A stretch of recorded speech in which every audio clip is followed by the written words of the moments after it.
Hey guys, I'm Abner Daniel, your guide through the labyrinth of mysteries at dcrime.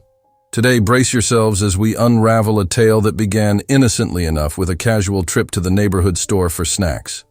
Two girls, their laughter echoing against the pavement, zooming on their scooters towards the store. But what started as a mundane errand swiftly plunged into shadows, leaving behind a trail of unanswered questions that defy logic.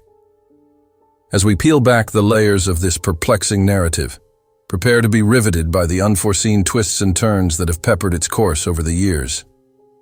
Some revelations seem straight out of a thriller novel, while others blur the lines between reality and the surreal. And just when you think you've grasped the truth, the conclusion emerges from the darkness, delivering a revelation that will leave you breathless. Join me as we venture deeper into the depths of this enigma in the video below. The journey promises to be nothing short of extraordinary. Michaela Garecht was born on January 24, 1979, in Oakland, California. She was the first long-awaited child her parents had been hoping for, after 5 years of trying. Later, Michaela's parents had 2 more children, and they all moved to a quieter town called Hayward. It was a peaceful place for their growing family. Michaela was a typical, cheerful child who enjoyed playing with her siblings and spending time with her best friend, Katrina. These girls practically lived across from each other, so they were constantly visiting and playing near their homes. On November 19, 1988, when Michaela was 9 years old, she and Katrina were running back and forth between their houses, trying on different outfits for a school performance. It was a joyful day, as it marked the start of Thanksgiving break. Around 10 in the morning, Katrina's dad gave her $5 to buy some candy. The excited girls rushed to Michaela's house to ask her mom if they could go to the nearby store, which was less than a mile away. Michaela's mom had doubts about letting them go because both girls were only 9 years old and they had never been to the store alone before. Although they had been there many times, it was always with family or older neighbor girls. After some arguing, Michaela's mom agreed with the condition that they would buy candy and head straight home. She was particularly concerned about Michaela's safety, since she was their long-awaited first child, a true miracle to her parents. That day, Michaela's mom believed that nothing bad would happen. The store was just a short distance away, and the girls planned to ride their scooters there. Michaela ran back to Katrina's house. They intended to use 2 identical scooters, so Katrina took hers and borrowed another one from her brother. They went to the store, left their scooters nearby, and went inside to make their purchases. When they came out, they got caught up in conversation and completely forgot about their scooters. They started walking home, but quickly realized their mistake and went back to where they had left the scooters. That's when they noticed that Michaela's scooter was missing. Thinking that someone had moved it, the girls decided to go around the store from different sides to find it. Michaela walked along the parking lot and soon spotted her scooter next to a car parked a few yards away from the store. She headed toward it, but suddenly, Katrina heard a terrifying scream. She ran back and saw a man grabbing Michaela and forcing her inside the car, right next to her scooter. The man swiftly returned to the driver's seat and sped away. Shocked, Katrina rushed back into the store and alerted the cashier about what had just occurred. The cashier immediately called the police, who arrived at the scene within minutes. The store employee also called Michaela's father, as they were acquainted, and informed him of the situation. Michaela's father, accompanied by Katrina's father, rushed to the store where investigators were already present. The man told his wife to stay at home by the phone in case the police called. The detectives faced several challenges immediately. There were no surveillance cameras near the store, and the only witness to the abduction was Katrina, who was in deep shock and could barely speak. Her father was allowed to take her home. The store cashier provided the first lead. She mentioned that a suspicious man had been loitering around the store shortly before the abduction. He had parked his car, got out, but never entered the store. Instead, he walked along the building, peering through windows and seemingly watching the girls. The cashier had a gut feeling that he might be planning to rob her. According to her description, the man was white, around 30 years old, and had a prominent mustache. He had arrived in an old maroon-colored sedan, but the model and license plate number were unclear. After gathering description of the kidnapper, the police created a composite sketch and shared it with the media. News of the abduction quickly spread throughout the city and even beyond, leaving people shocked that such a brazen act could occur right near a busy part of town. They also disseminated the sketch and a description of the suspect's car to hundreds of patrol officers across the county. Officers began pulling over any vehicles matching the description in the hopes of finding the girl alive. Meanwhile, the detectives handed over Michaela's scooter to forensic experts for examination. They believed that the kidnapper had seen Michaela and Katrina arriving at the store and deliberately moved one of the scooters near the back door of his car to facilitate the abduction. This led them to think that his fingerprints might be on the scooter, and indeed, they found a fingerprint that didn't belong to anyone in Katrina's family or the 9-year-old girl. However, there was a challenge. The fingerprint was partial, making it difficult to conduct a database search. In those days, the technology wasn't advanced enough for such procedures, so the police had to rely on direct comparisons with potential suspects. By the evening of the abduction day, the FBI had joined the case, as there had been a rise in child disappearances not only in Hayward, but also in nearby cities. They suspected a possible connection between Michaela's case and these other disappearances. Despite the involvement of the FBI and extensive media coverage, there was little progress in locating the missing girl. Michaela's parents were understandably devastated. Her mother blamed herself for what had happened and recalled an unsettling incident that occurred just a week before the abduction. Michaela had woken up unusually early one morning, sat at the kitchen table, and claimed she was writing a poem. This was odd because she wasn't known for waking up so early. She mentioned that she had been awakened by a noise in the attic and was inspired to write a poem about people being abducted and kept in attics, not killed. At the time, her mother found it strange for a 9-year-old to express such ideas. But after the abduction, it took on an eerie and almost mystical significance. She couldn't help but wonder if Michaela had unknowingly predicted her own fate.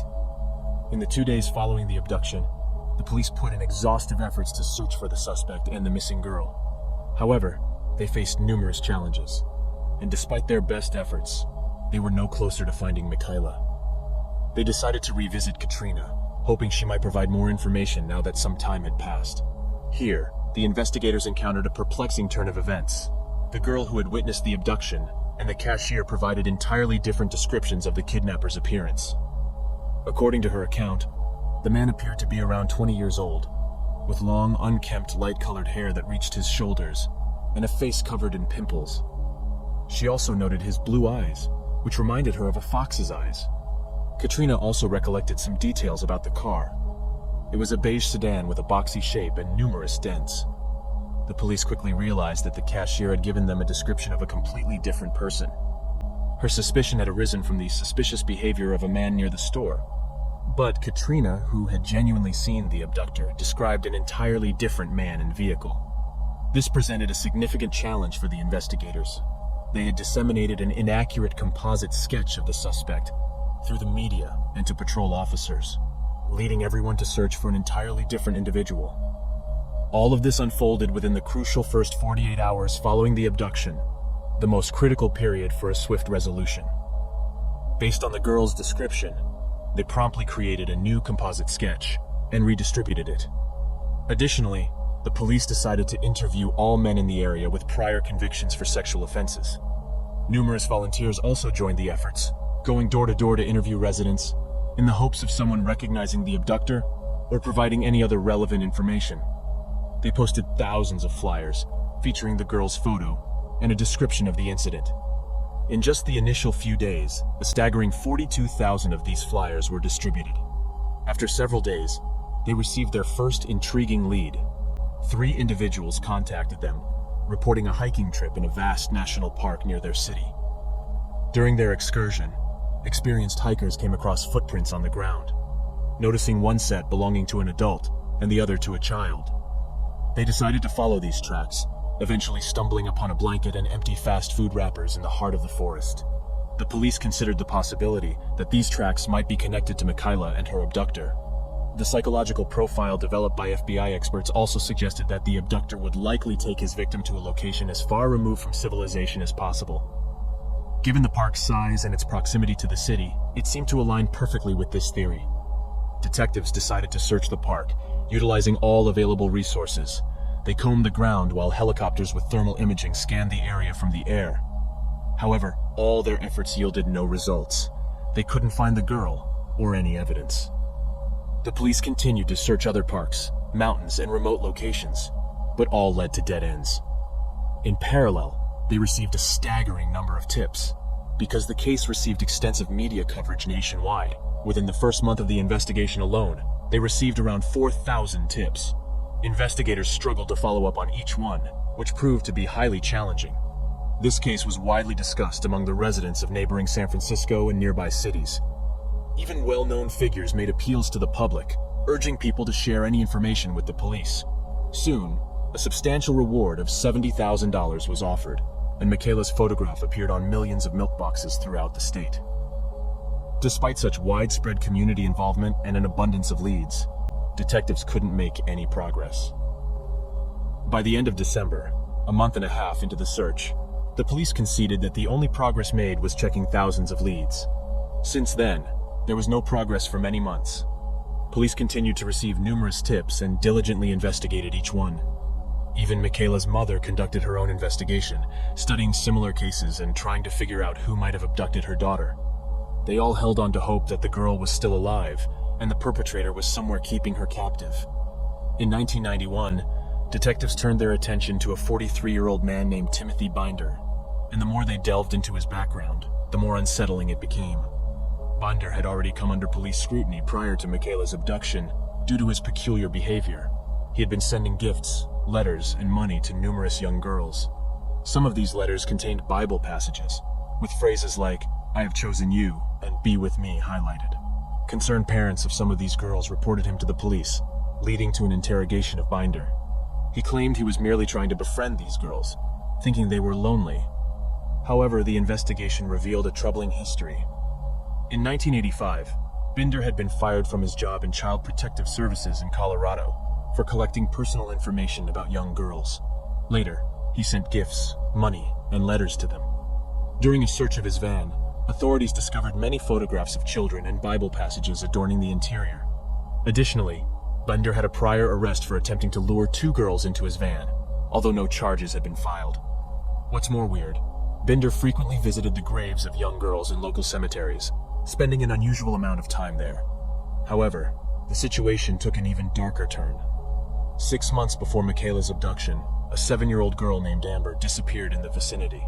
Shortly thereafter, Binder reached out to the girl's mother, offering assistance and regularly visiting her home. He even wrote a letter to the police, suggesting that the next missing girl would be 9 years old. Several months later, Michaela, also 9 years old, was abducted. After her disappearance, Binder made numerous calls to her mother, visited her home, and offered his help. But the unsettling pattern didn't end there. In early December 1988, Binder sent a Christmas card to an FBI profiler he had previously spoken to. The card featured an illustration of a girl holding up 4 fingers. Shortly afterward, a 4-year-old girl went missing in the same town. Despite these disturbing circumstances, which constituted circumstantial evidence, detectives obtained a search warrant for Binder's home, where he lived with his wife. Unfortunately, they couldn't find any concrete leads linking him to any of the abductions. When news about Binder's odd behavior reached the newspapers, people began to suspect he might be a serial killer. This led to harassment and attacks on him and his family, and he eventually sued the city authorities for spreading misinformation, winning the case. Detectives continued to investigate him for several months, but ultimately concluded that there was no concrete evidence tying him to these crimes. Some detectives believed that he posed no threat to children, and his peculiar behavior might not have been connected to these cases. Consequently, the police redirected their focus towards other potential suspects. A new substantial lead didn't emerge until December 1992, 4 years after Michaela's disappearance. An inmate from Indiana serving time for robbery contacted the police claiming to know the identity of the girl's abductor. He stated that he had helped bury her body in the same park where traces had been discovered. Initially, investigators showed little interest in this tip, but the inmate wrote a letter to a prominent San Francisco newspaper. When his story became public, the police faced harsh criticism, and under public pressure, they decided to interview the inmate. He promised not only to pinpoint Michaela's burial site, but also to lead them directly to the murderer. He was transferred to California, and alongside the police, he embarked on a search mission.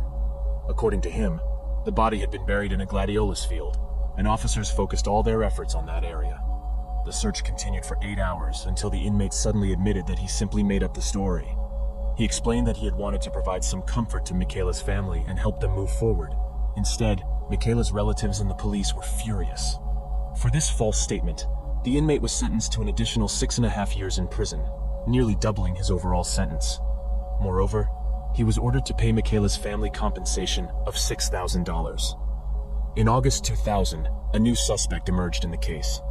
police arrested a man named Curtis Anderson, suspecting him of a murder that happened a year earlier in Vallejo, involving a 7-year-old girl. He confessed to the crime and went to prison, but detectives had suspicions that he might have been responsible for other similar crimes.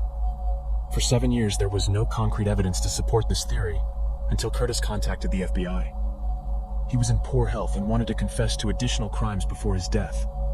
According to his confession, he had killed 13 more girls and women, including the 7-year-old Amber, who had disappeared 6 months before Michaela. He provided specific details that made investigators consider his involvement seriously. However, proving his guilt remained challenging because there was no physical evidence, and they couldn't locate the victims' bodies. Talking about Michaela's case, Curtis denied any involvement, despite the similarity of his car to Katrina's description. FBI agents planned to continue questioning him, but Curtis passed away. In 2012, another potential suspect came forward. An inmate contacted the police, claiming that his associate, Lauren Herzog, bore a striking resemblance to the composite sketch of the Michaela case suspect. Detectives were intrigued because Lauren and his partner had been convicted of murders they committed together. They were suspected of killing 19 people, but investigators could only prove some of those crimes. A month before his associate approached the police, Lauren had taken his own life in prison. Nonetheless, the police decided to investigate his potential involvement.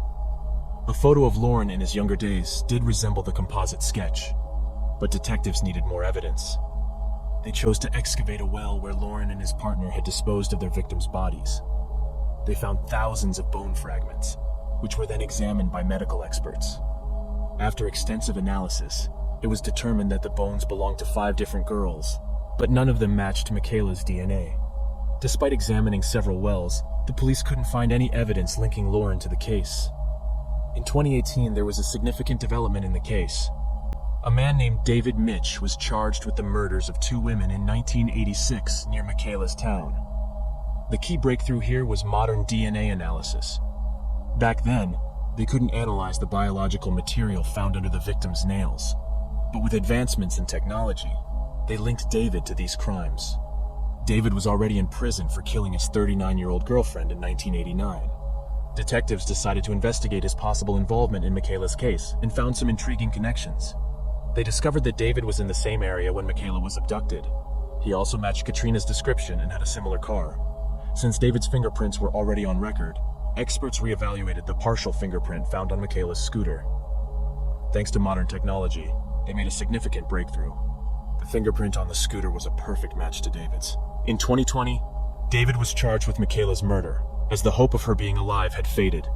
He denied his involvement, and the case went to trial. In early 2023, preliminary hearings took place, and the judge ruled that there was enough evidence to proceed with the trial. David's lawyer attempted to challenge the evidence, arguing that the scooter's fingerprint didn't necessarily link his client to the murder. However, in this specific situation, it seemed a dubious claim as it was evident that the abductor deliberately left the scooter next to his car's back door to seize the girl when she approached. The defense also tried to challenge the murder charges, since Michaela's body was never found, suggesting no proof of her death. However, this argument was not valid in modern times, as numerous cases have resulted in convictions without the recovery of the victims' bodies, given the substantial evidence. Moreover, David had a history of violent crimes throughout his life. At 16, he broke into a house and assaulted a woman at knife point. After serving a year in prison, he was released early and soon attempted another assault on a different woman. After another 2 years in prison, he was released again. In May 1988, 7 months before Michaela's abduction, David was arrested for a store robbery. He was sentenced to a year in prison, but was released a month before Michaela's disappearance. Michaela's father traveled from another state to attend the press conference announcing the arrest of his daughter's kidnapper. Unfortunately, Michaela's mother, who had hoped to find her daughter alive all those years, couldn't attend as she was battling cancer. Shortly after the news of the arrest, she passed away, thanking investigators for uncovering the truth before her life's end. Police pledged to continue searching for Michaela's remains and offered a $10,000 reward for any valuable information. David Mitch's trial is set to begin soon and will involve 3 cases: Michaela's and the 2 cases where his DNA was found under the victim's nails. Initially, the prosecution sought the death penalty, but the district attorney changed, and the new one made the decision not to pursue it. If David is found guilty of all 3 murders, he won't receive a life sentence, only several decades in prison. This decision caused outrage among the victims' families and sparked media attention, with David's lawyer being the only supporter of this change. However, David is already 62 years old, and there's not much chance he'll live to see the end of even this reduced sentence. It's worth noting that the correctional system, which repeatedly released him early from prison despite his history of crimes, unwittingly allowed him to commit Michaela's murder. Had he not been released just a month before the incident, the girl might still be alive today. Alright guys, thank you for watching. If you enjoyed my video, please share your thoughts on this story, and don't forget to like and subscribe to the channel. Your support means a lot to me. Thank you.